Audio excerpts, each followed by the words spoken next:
Welcome back to the New Earth Business Podcast. Today, I have a very special episode in store. I am interviewing Amy Lohr. She is a creativity mentor, an author, a podcaster, an artist, a web designer, and a brand strategist. Now, this is what you call a true multi-hyphenate. You are a reflection of myself. I too have many, many names after my name. And something that I pulled from your website that I thought was really beautiful to introduce you. I'm just going to read it here. It says, this is something that you've written, "It is my intention to hold space, a space of nourishment and inspiration in everything I do. I believe that we are all an expression of love, and I am devoted to doing my part to help all of us cultivate and radiate the true beauty within." Thank you, sister, for showing us the beauty way. This feels really, really, really strong and just popped out at me on your website. It really brings everything together. So thank you for joining us today. Thank you, Emma. I'm so happy to be here. And thank you for, pulling that out. I kind of forget that that's there, although it's sitting at the top of my website, like a little fortune cookie. It was really great to receive my words through you. And I think that little bit just gets at this concept of, I've been reading a book by Mark Nepo lately, and he calls that light within, the seed of light within all of our hearts.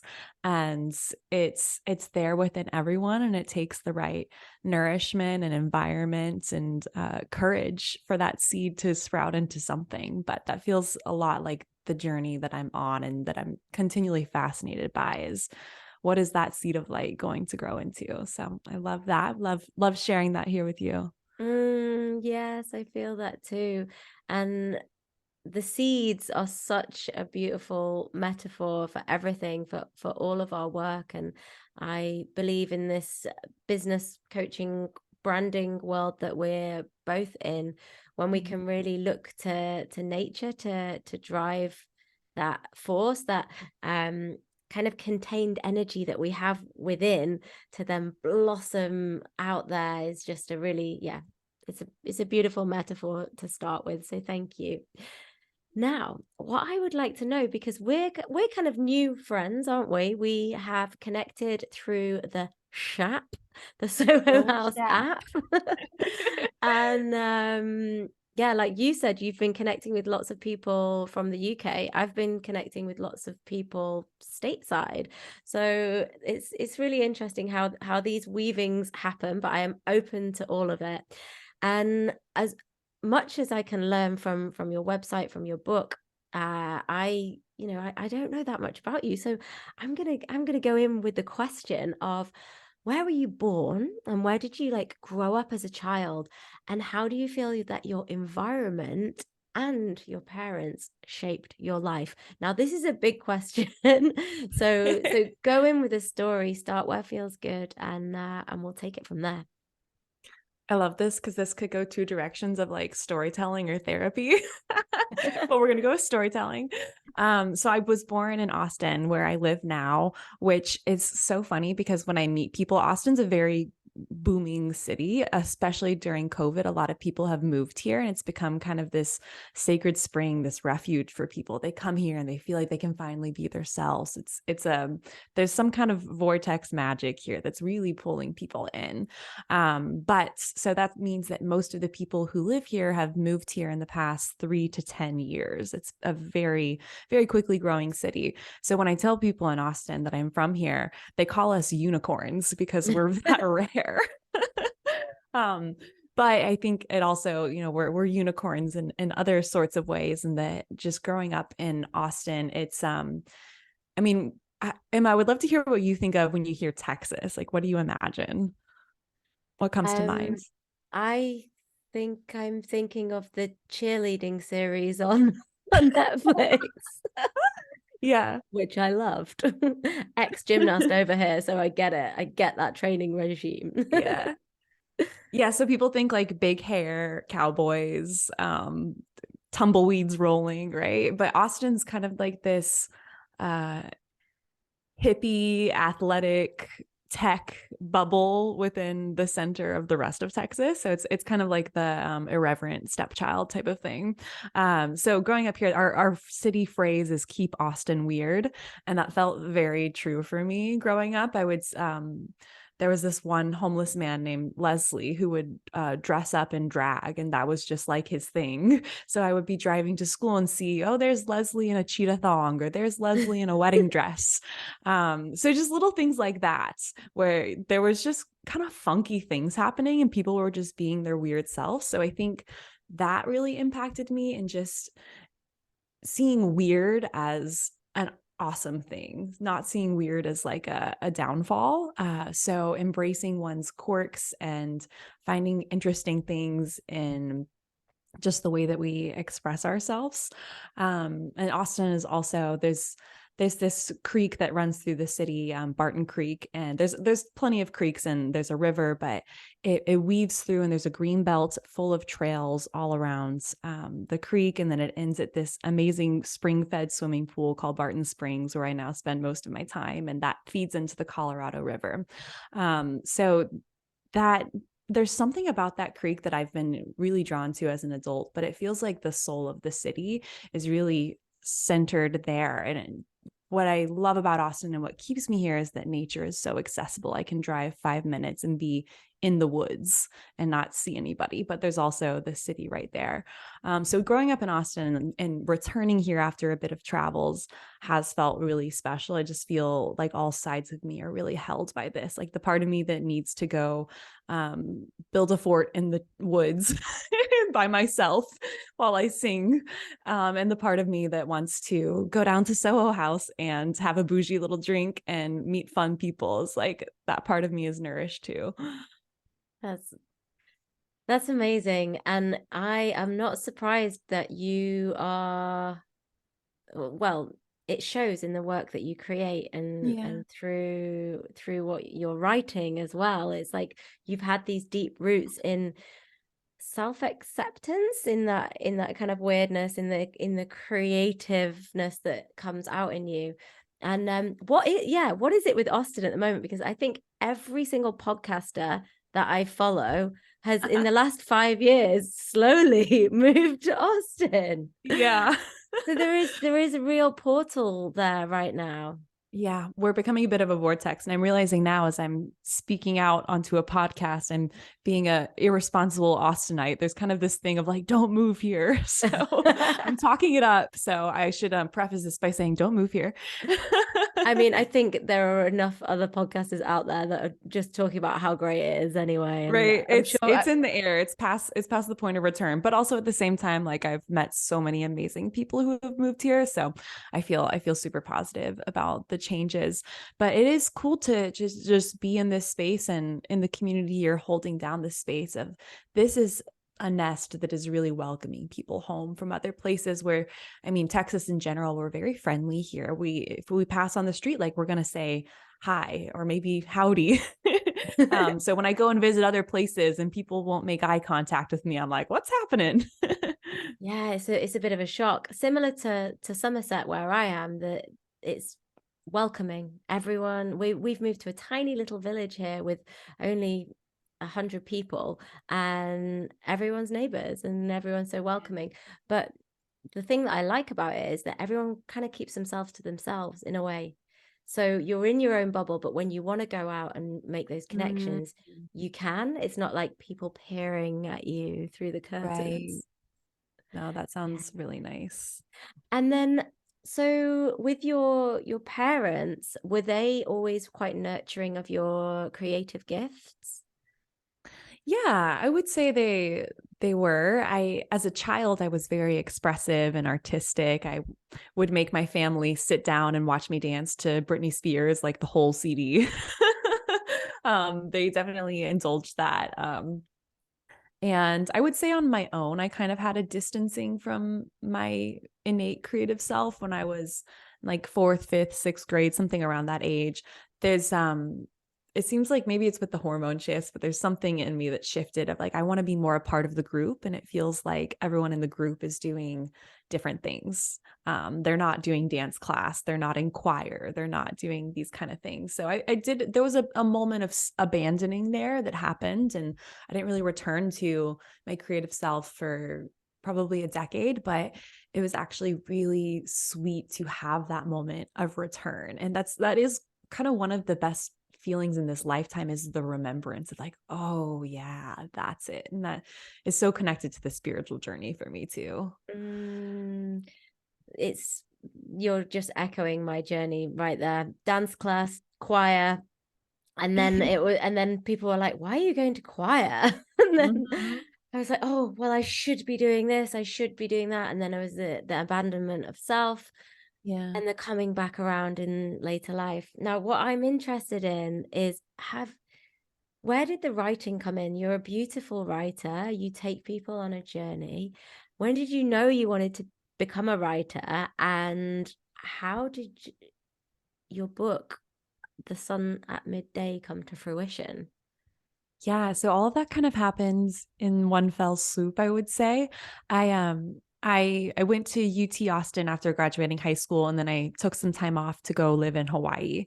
And that's what my book is based on. And I spent about a year and a half out of school. And then when I went back to school, I switched majors to be a religious studies major in the liberal arts school. So it was very lots of projects and papers rather than tests and assessments and facts and figures. So that experience opened up the door and kind of loosened me into the power of writing and how we can develop ideas and express them in an impactful way. So that really kind of set the stage for me.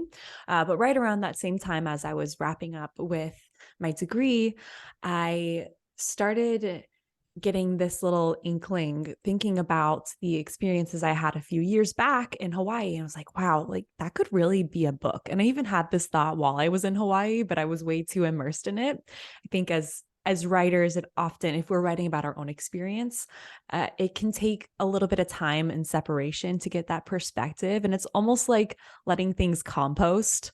Mm-hmm. It takes time for whatever happened there to become fertile soil for us to work with. So the composting had happened and I was beginning to feel some seeds sprouting with it. And the way that I describe an idea when it comes in is it's kind of like this thing that taps you on the shoulder and is like, hey, you want to dance with me? um, and and you get to choose. You get to say yes or no. But it's if you don't at least try, it might be one of those things that kind of haunts you if you don't go for an idea. So I started working with this idea while I was wrapping up my degree, and the book started as just an outline that just kept growing and growing. And so that felt like a master's degree going into the project of writing the book. And I grew so much as a writer through that process. And I think that knowing that this was going to be something in print in people's hands, something that is in a sense kind of immortal, like it can go on. I wanted to really do an amazing job, and I wanted to learn as much as I could about sharing the story that I felt really passionate about Mm-hmm. in a powerful way. So that was like a boot camp for sure. And then through that journey, I learned how powerful and healing and just beautiful the journey of writing can be. So I've become a devotee of it since. Yeah. Can you give us a little synopsis about the book? Yeah, absolutely. So as I said, it's that year in my life, I actually dropped out of college for a bit, and I went to Hawaii, and I had the most magical summer there, where it was this corner of the island that's not very developed. It's very jungly and raw. So I was living very immersed in nature, and even for about a month of that, I was technically homeless in the sense that I didn't have a place where I was residing, but we would go camp in the forest reserve or end up crashing on someone's couch after a party or go down to the valley and go for a trip. So we were just very immersed in nature and would wake up and go pick fruit off the trees, and we would cook dinner over the fire kind of thing. There's an amazing community connection there where everyone was leaning in towards the same things of feeling connected to one another, feeling connected to the rhythms of nature.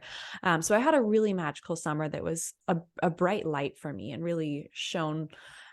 I feel like it turned on my inner lights. And then that was followed by a series of kind of dark night moments where that light had flicked on, and I realized, oh, there's some shadowy things in here to work through. There's some things about me that aren't going to make it to this next round of software updates, essentially. So in that kind of low place where I was feeling a bit lost between who I'd been and who I was becoming, I ended up in the same part of the island at this community property with about 15 tiny homes, totally off grid, water catchment, solar power. And that community was started by this man, Whit, who is one of the main characters beside myself in the book. And he was one of the first hippies of the counterculture movement. So in the late 1960s, he jumped out of society and had been living his whole life outside of the mainstream, again, leaning towards those same ideals of community connection, authentic relating, living closer to nature in reverence to nature, and getting to know one's own soul and doing the growth and the work that comes with that. I have a quote from him that I'd just like to pull out Oh and pop in yeah, here because go it for feels like it. it's flowing. So this is in a conversation that you had with him. He says, Mm, well, my aim here, talking about the community, well, my mm. aim here is certainly to be more than a landlord, Uncle Whit said. This is a conscious community. It's my intention to shelter and guide those who find their way here, those who carry the same dreams of how we could live more harmoniously on planet Earth. He was building a new way of living from the ground up, fortified by its fertile volcanic soil. Hawaii was the place where Whit brought his vision to life. Hawaii felt like the obvious choice to me, he said. I love that. I kind of forgot about that little section. So I'm so glad you brought it back up. Yeah, it was absolutely fertile soil. It's amazing to see the people that kind of come together there. So the book is largely a collection of his stories throughout his life, and then my experience of receiving those stories and how it guided me through my own journey. So lots of storytelling, which I love. I learned so much through storytelling, and I just feel like a little kid sitting on the carpet watching the teacher tell a story, right? It's like such a great feeling.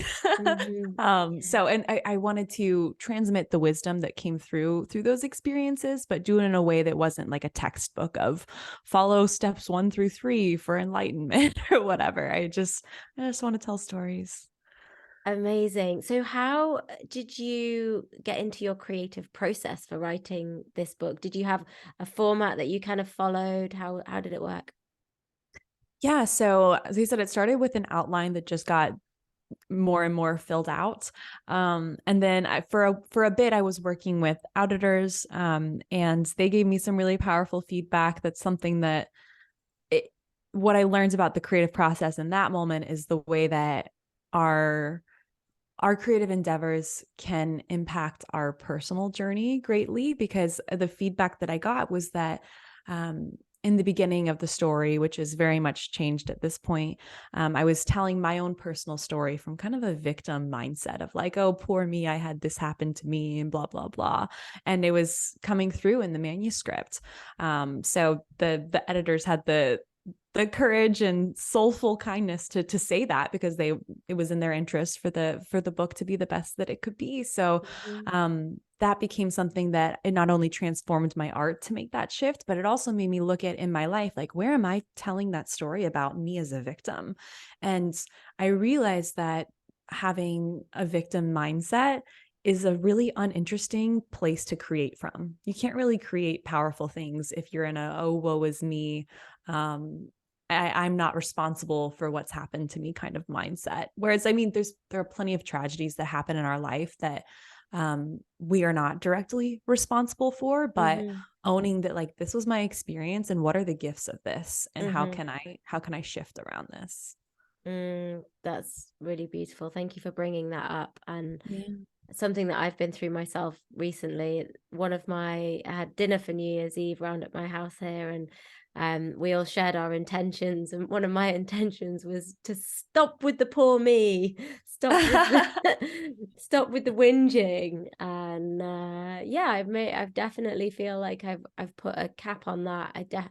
When my health wasn't so great at the end of last year, I'd got into this kind of habit of being like, oh, I'm never going to get better. I'm never going to see and it's not healthy. You're then kind of polluting your own body with your own negative thoughts and patterns. And then it creates these like layers and stagnation on top of each other that I was finding hard to shift until I made a conscious effort to break through that.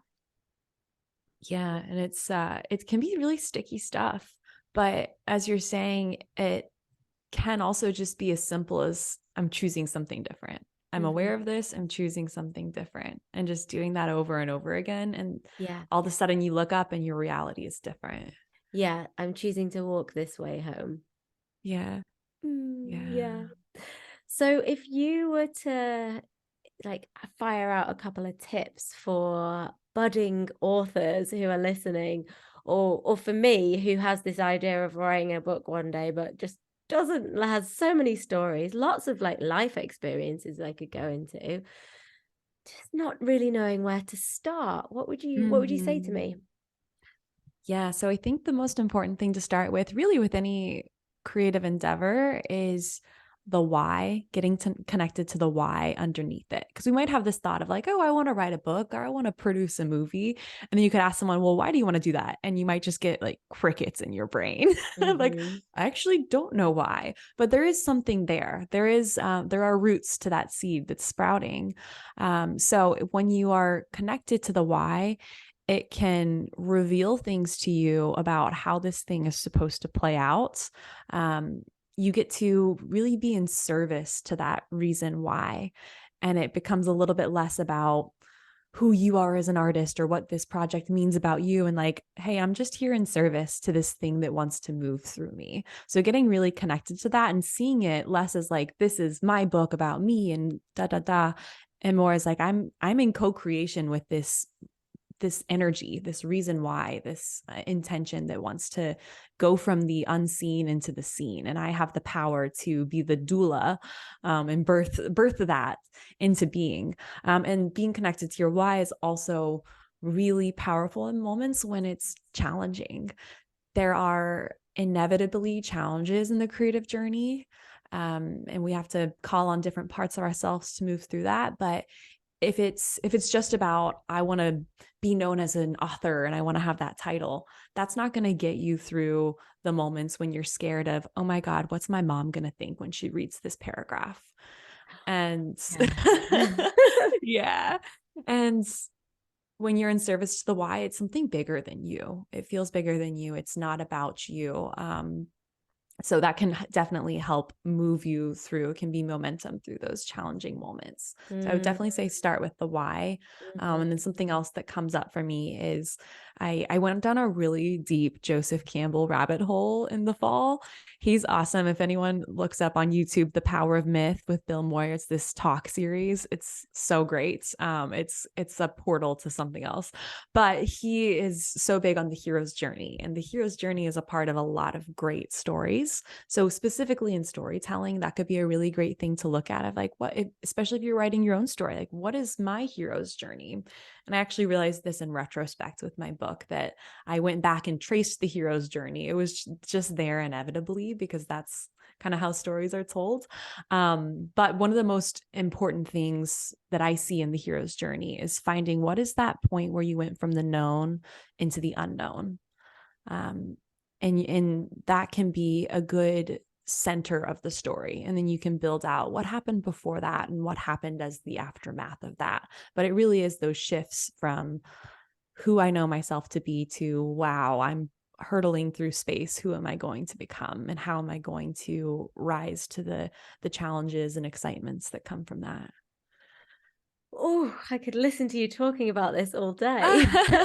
I'm seeing like a big piece of paper. I feel like I need to start with a big piece of paper and get Yeah. all like little bubbles with all these different things and almost Yeah. different archetypes and people. And I know on the hero's journey, so I did my degree in film, so that was the sort of the filmic arc that we learn. And there's always like, you know, the person that comes in and helps you and gives you that next bit of wisdom to get you to the next place and the next place. And thank you for bringing that back into the front of my mind.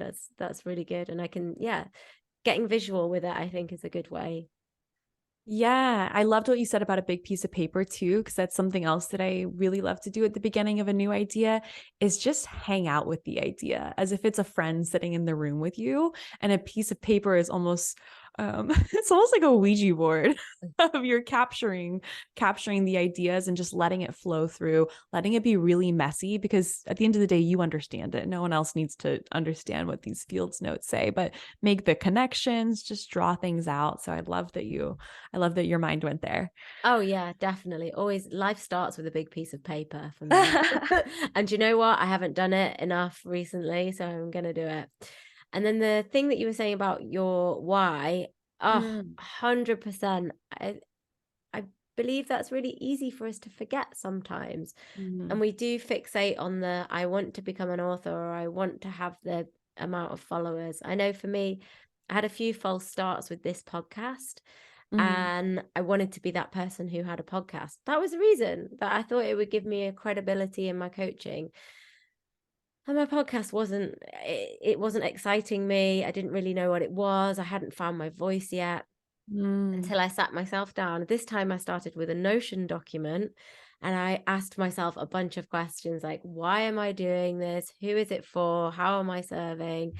And it came out of like, okay, it's about New Earth business. Selfishly for me, I get to connect with all these amazing people, kind of get some free coaching and get inspired by the people that I'm having conversations with. But ultimately, the why behind that is so other people can get inspired with it as well. And so we're looking at New Earth business as being this whole different paradigm from the old paradigm of business and branding and what it used to be.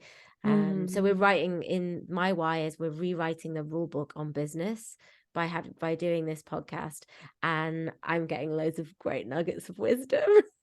Yay. I'm so here just for that whole concept of I think I think about like 1980s version of business of guys in Mad Men suits and style. yeah, Excel sheets type of thing. Yeah, and it just feels so boring, but business is actually first of all an art form. Second of all, an amazing spiritual journey, and it's just like it's fun. It's really fun to connect with people. And it's been really amazing to for myself to have a business where intuition is really at the center of it. And that feels like this totally untapped business tool. So I'm curious how that's come up for you in your business with how intuition has been a player at the table.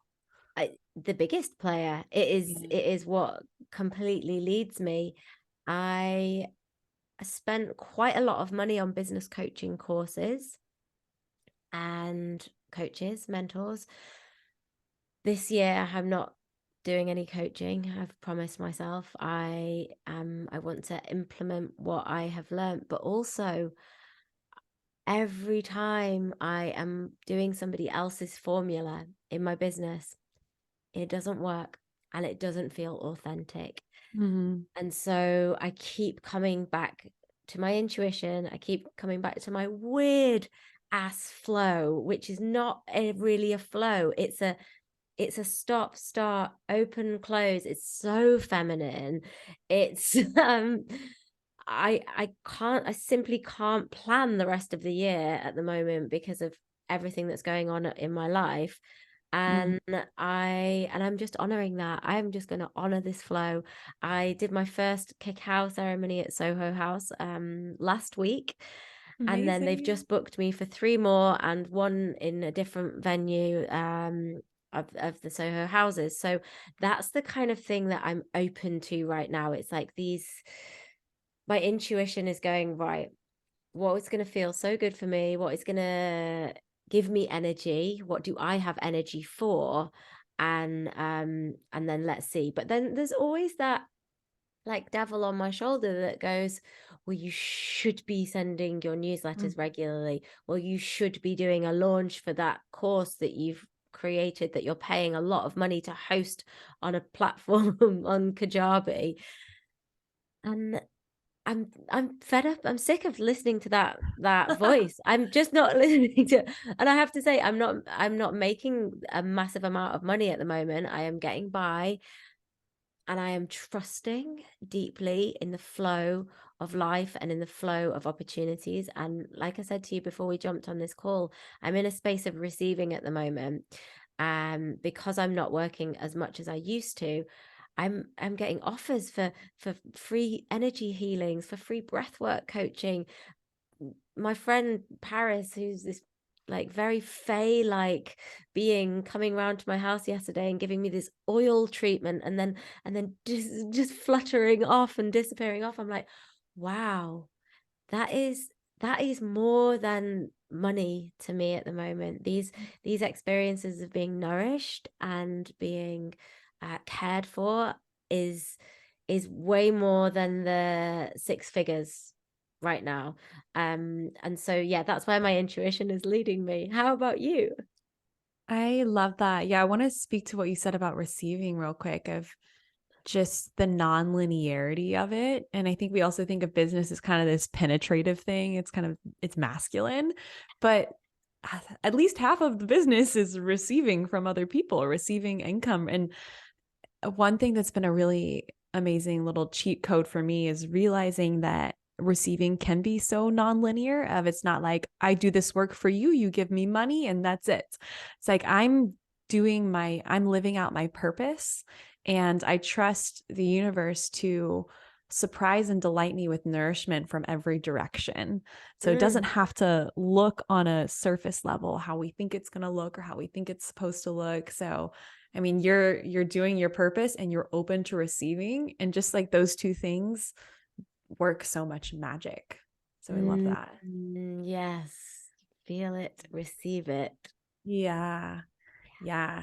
For me in my business, intuition comes in. I guess there are those things on my to-do list that I put off. And I usually put them off for two reasons. One is that it's something that's going to be a really cool breakthrough. And the little inner critic in my head that wants me to stay small is like, don't do that. And then I do it and I'm really glad I did it. And something really amazing comes from it. Or it's something that, man, this has been lingering on my to-do list for like 6 weeks. I actually just don't want to do this, even though that's something, as you're saying, I feel like I should do. One of the most powerful things someone said to me was, don't shit on yourself. It's so true. Yeah. Oh, that's brilliant. We're going to pull that one out. Don't Don't shit shit on on yourself. yourself. And don't shit on other people either. Yes, yes. Why do we do that? Yeah. I think at the end of the day, it's kind of, it's not honoring the sovereignty of other people when you say like, oh, you should really do this, even if you're trying to help. It's like, hey, just let them have their journey. And with yourself too, like just let yourself have your journey, regardless of what the culture and the outside world and all that programming is telling you should do. Yeah. So while we're on the topic of business, I want to talk a little bit about your website and your branding, which Yeah. is stunning. Thank you. And how you've brought all of your facets, your multi hyphens together in Mm-hmm. this one space. So I feel like you've weaved everything together very organically and authentically. How talk to me about how you've done that, because I'll just add, one of the questions that I always get asked by my clients is, how can I be all of the how can I be a breathwork coach and a photographer? How can Mm-hmm. I be a sex coach and work as a VA? Right? This is, and I think you've just done it really beautifully. So talk to me about it. Thank you. Also, side note, I loved your website too. So two web designers, two brand designers talking to each Kind of other. similar. I'm feeling similar vibes. I was like, Yeah. "Oh, she's gone for the blank background." Like, mine was totally channeled, and so I decided not to look at anyone's websites, and then when we found each other, I was like, "Oh, it was meant to be." Yeah, yeah. Yeah, it's definitely been a work in progress to find that, and that's been a really fun process. And it's been the challenging part has been that I'm so close to it, and I think that's why it's really great to work with a brand designer. Although like folks like you and I, we have enough of the know-how and the fascination to kind of go for it ourselves typically. But when I work with other people, they're like, yeah, I'm just way too close to it. I can't even see it. So having that moment of self-reflection. But what makes it feel cohesive, which is one of the most important things I feel with a brand is having cohesion, is there are these different things and honing in on what's the thread that ties these all together. And maybe it's a quality like I was gonna say love, but that's kind of that's a little bit of a blanket statement. Like maybe trust is the weave that the thread that weaves everything together. Maybe it's a quality, but also I think that and since so many of our brands are personal brands these days and we're the face of it and people do really connect with a personal brand, you are the thread that weaves it all together. And so honing in on what is the essence of me and how do I express that in a way that I can feel seen and understood and perceived for. So it gets to be also this self-reflective journey. But yeah, honing in on what's that golden thread and how can I express that has been the process for me. So for my work, I kind of thought of my business as two separate things, really even three separate things for a while. I have my book. That's a thing. I do my mentorship work and my podcast. That's a thing. But then I also design brands and websites and style photo shoots, etc. And I'm a freelance writer. But I realized the golden thread between all of this that I hold together is bringing ideas to life. Pretty much Mm. everything I do is taking something non-physical, bringing it into the physical, and being being very intimately connected to the journey from point A to point B in that. So when I was designing the more of like the visuals of it, especially since launching my book, I wanted it to kind of feel like the inside of my journal, like a scrapbook in It has process a type cut of and thing. paste feel. Yeah, because that's where I feel really connected to myself is when I'm scribbling things down in my journal. And I have a newsletter. It's called Essence of. That's a bit of a new thing. And you can find it at essenceof.amyinfullcolor.com. I just signed And up. yeah, yay, I'm excited to have you there. And that one has gone even further in that direction where I'll actually handwrite notes and put them in there. And then have photos that I've taken pasted in there. So I wanted it to really have this personal touch to it. So those are kind of things that you can ask yourself if you're trying to find how do I express who I am and how do I express all of who I am and tie it all together in a way that makes sense without packaging ourselves too tightly. Is yeah, looking at the essence of that thread. Yeah, and just to add on to that as well, something that I did when I was going through my recent rebrand was to unplug from everybody else's content. Yeah. So I unsubscribed from emails. I unfollowed everyone on Instagram. I mean, you don't have to be this serious about it, but that really helped me to hone in on my why and my message, and also the styling, the actual creative styling of it, because I I love searching for creative references on Pinterest and just on the internet in general. But then I also find that I can quite easily be copying somebody else's style completely. Yeah. And so that was something that really, really helped me anyway.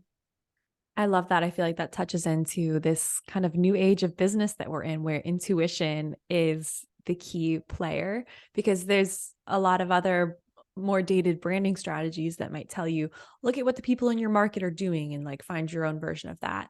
But it misses like, what's the soul of the business and how does that express itself? Because that's what's really magnetic, and that's what really what people connect with on an emotional level. Yeah. Yeah. Do you have like an avatar for your business at all? Like the soul of your business? Ooh, I haven't Describe to quite me thought what it about an would look like if avatar. you if you had one. Okay, she is laying in a silky, flowy dress on a hillside by a river, and she's eating raspberries and reading an old poetry book. That's her. Oh my God, this is going to be a new regular question that I ask everybody. I This is love that. brilliant. And that totally that kind of came out of nowhere. So I love that. Oh, I can see her there, and I feel like Yeah. it might even be a painting that I can see. It's a painting Yeah. of that image. Yeah. It's like this feminine, loungy, in just enjoying the creative aspects of life. Because I think at the end of the day, that's what we're here for, is to just enjoy. This life is a gift. Let's have some fun, not take things too seriously. Definitely. And with it being the Leo full moon right now, I feel like that this is the perfect time to not take things too seriously. So are there any ways that you can help my listeners if they are kind of coming up to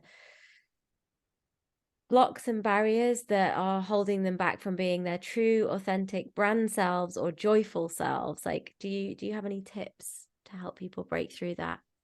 Yeah. So usually those blocks are built of different experiences we've had, often in childhood, that whatever has led us to feel like we can't express who we fully are. Because that's part of what a brand is. It's an expression of you, especially if it's a personal brand. So I like to really go back to the roots. Actually, I'm going to pull this up right now. For those of you who are watching on video, I did this with a client the other day. This is a drawing of a princess under a rainbow. This is what I used Amazing. to draw when I was like 5 years old, when I first started, when I graduated from squiggly lines and started to actually draw images. I would always draw princesses in these puffy sleeves, and they would have hands that are circles with three little sticks coming off of them, and big crowns and rainbows. So I was working with a client who was not feeling very playful and wanting to feel more of that. So Mhm. we went back in time and connected with that part of us that first started creating, that first started working with ideas and making them real. So going back and letting the inner child be the muse is so much fun. And even asking that part of yourself, like, hey, what do you want? What do you need? Can I take you out for ice cream? What would feel supportive? Kind of giving that part of yourself that might have had an experience that felt restrictive, giving them the nourishment that they actually wanted. And so that can also look like taking stock of what were those experiences of, maybe your third grade teacher was like, that's not how you draw stick figures, or whatever. Maybe someone said something, or maybe you looked around and started comparing yourself to other people. So going back to those moments where you put those walls up between the way that your voice shines and letting it shine onto the rest of the world. Because that's a huge part of our gift and our contribution, is just authentically being who you are in the moment. That's one of the places where these business and brand journeys can be really personal journeys, because it's about being who you are and sharing your gifts with other people. And it's amazing how much stuff we can have kind of built up to keep us from doing that. Definitely. I think something that I found hard myself is to be always like on camera or on Mhm. Instagram. Like often I just want to post a picture and then hide away. But I know that when you do speak on Instagram stories or do little lives, then it gets so much more engagement and people can really feel your energy. How Mm. are you somebody that finds it easier to get on with the pictures or with speaking? Like what's your vibe? I definitely love podcasting. It's one of my favorite ways to connect. And I think there is a little bit of like a safety blanket in certain moments like that, of like, okay, they can just hear my voice. But for me, that was a good way to tiptoe into being received in other ways. Like, I was just in New York, and I gave a talk in front of a pretty large group of people, and I actually didn't feel nervous at all. It was amazing. That was partly because I stopped by this cute little wellness shop and was like, I'm about to give a talk.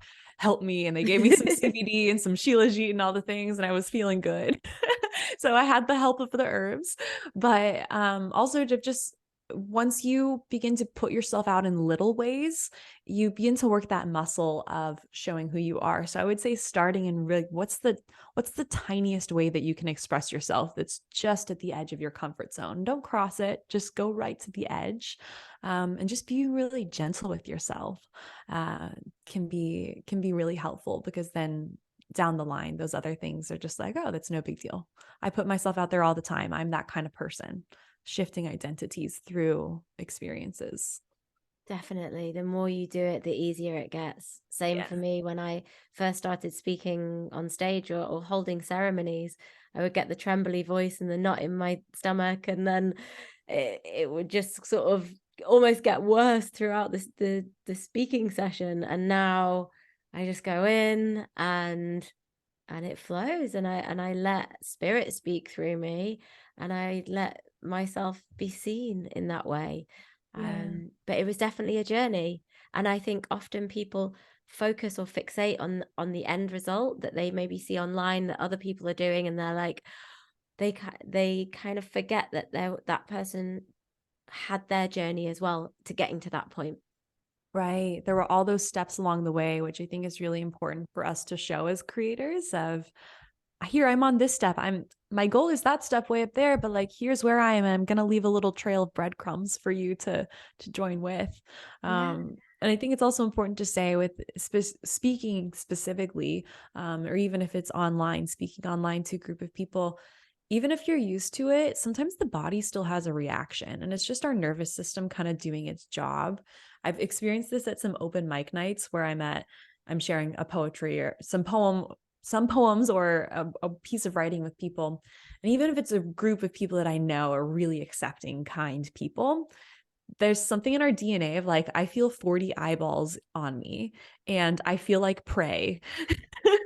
And the body starts to have a reaction, and it's literally just the body doing its job. So part of that is remembering like, oh, I'm just having a physiological reaction, but actually I'm good. And I'm just going to dive into what I'm here to share. And those other things just kind of melt away when you merge yourself into the essence of what you're there to emit. Oof, mic Yeah. drop. I never thought of it like that, but you're so right. We are prey when we Yeah. stood up there. Yeah. Yeah. So like that's so much courage too. I just want to congratulate anyone who has made any small attempt to put yourself in out there in any way. Like, it does feel like a matter of survival. It's Uh-huh. crazy. Even if it's just something as little as posting a picture on Instagram that's maybe a little bit different than what people are expecting. Your body has this reaction. Somatic And we reaction. put too much weight on our mind of like, oh, I'm insecure, and telling all these stories about ourselves. But it's just my body doing its thing. I'm going to acknowledge it and do it anyway. Yeah. Thank you for reminding us of that. Yeah. Do you have a piece of writing or a little poem or a little one of your spoken word pieces that you can bring out in this moment that is Ooh. available to you, or from your book or something that you would like to share? Yeah, there's this one piece that comes to mind that feels relevant to our conversation, that I feel really great every time I share it. I'm gonna have to pull it up on here on my computer. Pull it up. Um, Take let's take the see. time. It's called "The Artist is Always Working," and I wrote this when we had this crazy snowstorm a couple years ago in Austin, and I was in the process of writing my book, and I really wanted to get a lot done on it, but I just had crazy writer's block. And so this piece came through after 4 days of trying to put my nose to the grindstone, that was really about the nonlinearity of the creative process, and the way that everything we do contributes to our art. So I will read this piece for you. I need time to roll around on the ground to gentle Spanish songs. I need to make loud noises. I need to jump up and down 100 times each morning because it's good for my lymphatic system, and because why not? I need to text myself grocery lists and spontaneous poems that I'll never share with anyone. This is my way. This is my process. This is how I get by and how I flourish all at once. Surviving and thriving are just two ends of the same stick, and I must do these things to traverse that delicate spectrum. I can't help when it comes through me. I can try to summon it all day long. Candles and binaural beats, journaling exercises and dance breaks. At the end of the day, I work for it. It does not work for me. This dance with creation is out of my control. I am its feminine counterpart. It leads me through tangos and waltzes and Irish jigs. It dazzles me beneath the disco ball, and then it leaves me there in the middle of the dance floor, high for a while, then high and dry for even longer. Is that just a part of its magic? The longing, the lack of control? My mother would never advise me to devote myself to a relationship in which I must always be available for the other to come and go as they please. But I can't help myself. I'm drunk in love. I'm addicted to the way creation touches my body and moves these hands and this heart in its mystical rhythm. While it's away, I mourn it. I prepare for it. I conjure it. Just when I've given into the mundane silence left in its wake, it ignites. Oh, how inconvenient it is. It keeps me up until 2 a.m., caressing keys and hitting return with my pinky finger. It stops me in the middle of the crosswalk and demands that I record the singular divinity of the woman in the orange dress with the orange hair as she flutters past me, her heels clicking against the hot summer pavement. Upon creation, I struggle to resist the ego's call to step back and look it over and pat myself on the back and scheme just how to capture and caption it for exportation. Spirit whispers to me, why can't this just be our little secret? Don't you see how sacred this moment is? Does the return really balance out the investment of my creative endeavors? My productivity programming wants to know. It all comes down to a matter of evaluation. How precious is a divine transmission? What price do you put on the ability of your fingertips to move as fast as your mind? The process of creating art is a protest against productivity culture. Investment and return are nonlinear and incalculable. Art is rarely efficient. There must be snack breaks and dance breaks and roll around on the floor like a potato breaks. Days at a time, even weeks go by and nothing is officially accomplished. But the writer, the artist, the dancer, she is working at all times. She allows thoughts and forms to dance in her mind, chewing them over, sipping in miniature downloads at a time. Yes, the artist is working at all times. When she's out eating noodles with a new friend, cleaning the kitchen sink, listening to grandma tell the same story about her road trip through Mexico in 1943, kissing necks, sucking fingers, or rewatching teen dramas on YouTube way too late in the night, she is working. It's impossible to know how these things will meld together into art. It's not the artist's job to know. It's the artist's job to participate in life and to witness the way it moves through her being with as much honesty as she can muster. Oh, you've got tingles all over my body. Wow. That was a transmission. It was for me too. I don't know if I can do end this podcast. Yeah, Wow. I love this piece and I fall in love with it more every time because it feels like a gift that came through me for me to support really my journey the rest of my life. And I read this for a client the other day in a session, in a mentorship session, and had them as part of their homework to write your own version of this. It's like for me, it's watching old YouTube teen dramas. I was watching Skins. Did you watch Skins when you were a teen? Yeah. At the time that I wrote this, or eating noodles with a friend, cleaning the kitchen sink. And I said, what's your version of this? Fill in the blanks for you and write your own version of the artist is always working. What does your nonlinear version of this look like? Because we all have our own journey of that. So if anyone wants to read back through that and have that process, you can find it at theartistisалwaysworking.amyinfullcolor.com. And I'll give that to you, Emma, for the show notes. Pop it in the show notes. Yeah. I'm going to go away and do this homework, heart work. Yes. Yes. Yeah. Ooh, heart work. I call it home play sometimes, but I actually love heart work. That's great. Yeah. I just felt myself in it. I was the one rolling around on the floor listening to soft Spanish music. You had me from the first line. Yeah. Yes, it's amazing how what words can do, right? what words It can do, really how they is. can make me feel so seen. Yeah. It's like my process got so seen. I feel like we have a similar process in that, and I think I would only change a few words, but no, I would have my own. But yeah, just Yeah. to hear it laid out like that, to know that we're not alone in this creative soup that we get ourselves into as creators and business owners. Yeah. And I think it also speaks to one of those other little blocks that the inner critic will put up that stop us from going into a creative experience is this thing around productivity. Of a lot of us have the story that we've been given by maybe our parents, our teachers, society at large, that art is fluff and you should really focus on more serious things, or you can never make a living being an artist. So there's two ways to go about that of working with the productivity programming. One is the undoing of it, of like, you know what, I don't have to be productive all the time. But there's also a way of that doesn't always really get the job done because it's quite stubborn.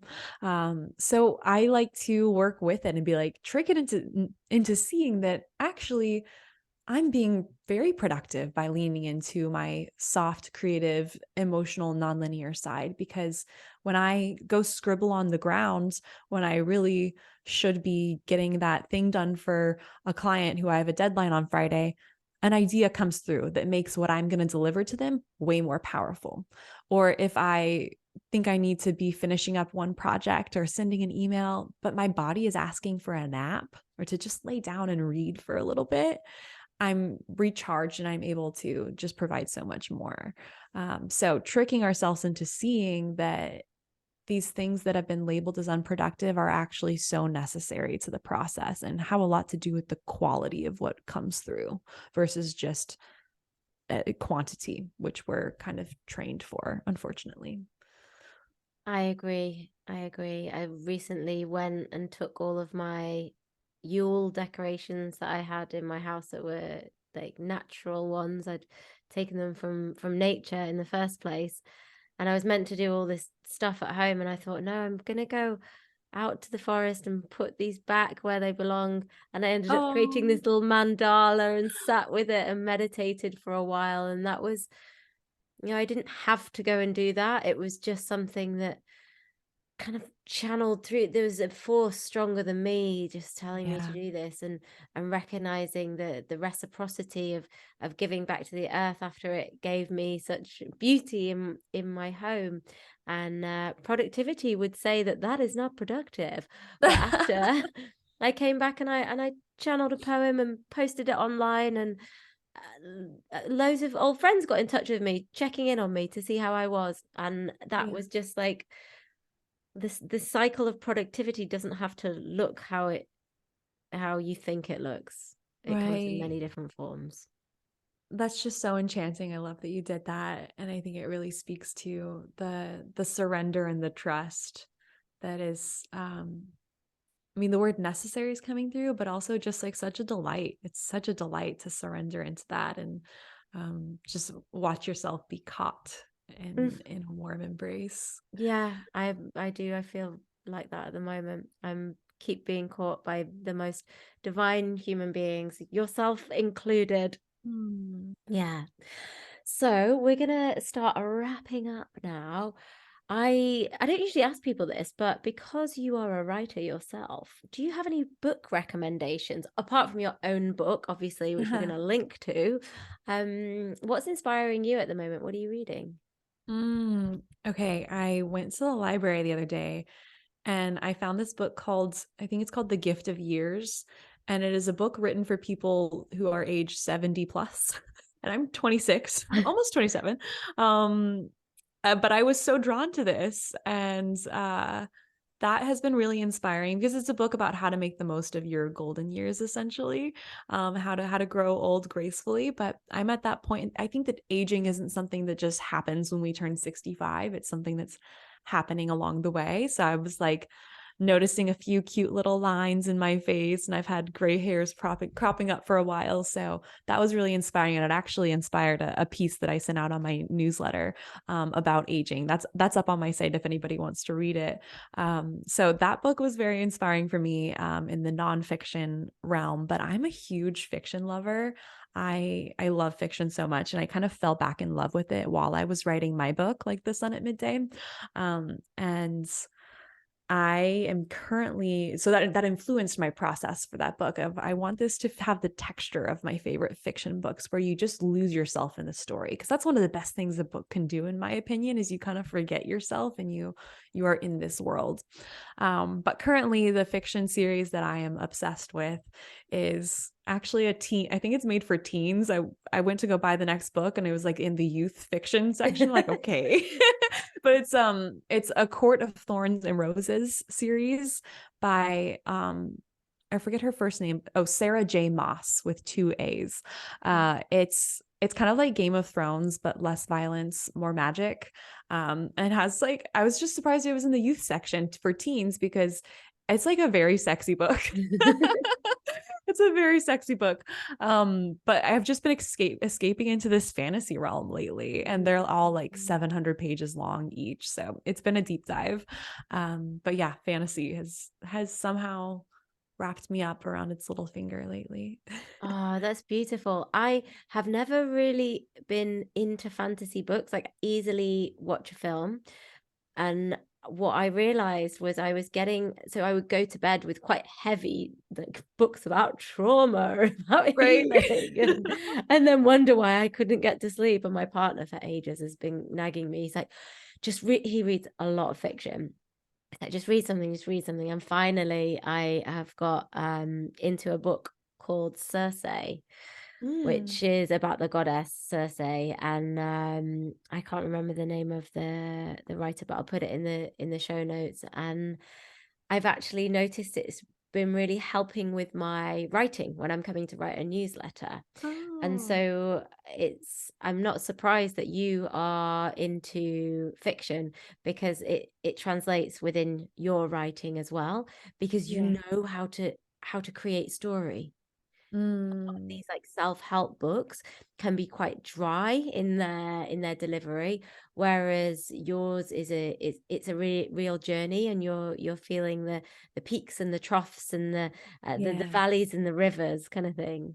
For sure. And I think storytelling is such an amazing skill to have in general as a creative and just as a business owner too, because it's something that it captures the human attention. It's like our psyches were almost made for stories, because we really are living in one great story. So even if you're in a business meeting or you're talking about telling the story of your business, it's so powerful and it's engaging. So that could be an interesting thing too for listeners to kind of meditate on and even pull out the journal and practice with, is like, what's my story here? And again, thinking about that, what was that moment where I went from the known to the unknown? Where's the power that's inside of this? And how can I build a story around that?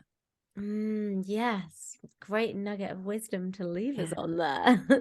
Yeah. Okay, my final question is, what does New Earth business mean to you? What does it Mm, look like? yeah. I'm getting some utopian visions right now where I'll just holding hands and singing kumbaya. But it's symbiosis is what comes up for me, of symbiosis between each other, symbiosis with the earth, and acting in ways that have this sense of reverence for this mother that we come from. And I love thinking about the earth as a body, and we're like cells in her body. So how can the way that we spend our days and the things that we do be really in reverence and gratitude to this place that we come from, that provides so much for us and literally like our bodies are made from. But the earth is also such an amazing muse. So I think she wants us to play with her, just like your story of bringing your Yule decorations back out to the forest and making it beautiful. Like, oh my gosh, I bet the earth delighted in that so much. Like, she wants to feel our bare feet on her grass. She wants to feel us jump into her rivers. And so just engaging with that is something that I see, and the symbiosis of being really cared for and trusting that that care is there because we are cells in her body. She's going to take care of us. Mhm. Yeah.